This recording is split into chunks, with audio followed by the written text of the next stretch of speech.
Hi friends, வணக்கம். Welcome to hospitality quest. இன்றைக்கி நம்ம கண்ணங்குறிச்சியோட புது ஏரிக்கு வந்திருக்கோம். ஹாய் ஃப்ரெண்ட்ஸ், வணக்கம், good evening. Welcome to hospitality quest Umar.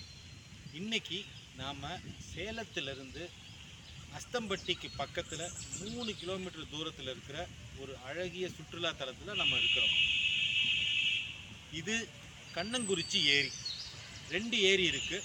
இது புது ஏரி. ஒரு 3 மாதத்துக்கு முன்னாடி பார்த்தீங்க அப்படின்னா இந்த ஏரி கோடி ஓடி நிறைய குளித்தாங்க. இப்போ கொஞ்சம் தண்ணி அந்த கம்மியாக இருக்குது. மழை இருக்கணும், கம்மியானால. மழை அதிகமாச்சுன்னா இந்த ஏரி கோடி ஓடும். இங்கே பார்க்குற மலை பார்த்தீங்க அப்படின்னா இது ஏற்காடு மலை, கிழக்கு தொடர்ச்சி மலையோட இது. இந்த கிழக்கு தொடர்ச்சி மலையிலேருந்து வர்ற தண்ணி தான் இந்த புது ஏரிக்கு வந்திருக்கு.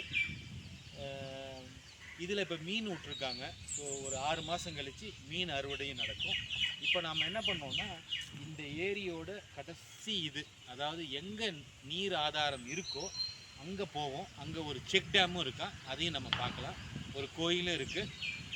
சனி ஞாயிறு நீங்கள் இங்கே வந்தீங்கன்னா ஒரு சாப்பாடு எடுத்துகிட்டு வந்து அழகாக நம்ம இங்கே உட்காந்து சாப்பிட்லாம். நல்ல ஒரு ஆலமரம், அந்த ஆலமர நிழலில் நீங்கள் உட்காந்து சாப்பிட்லாம். அதுக்கு உண்டான எல்லா வசதியும் இருக்குது.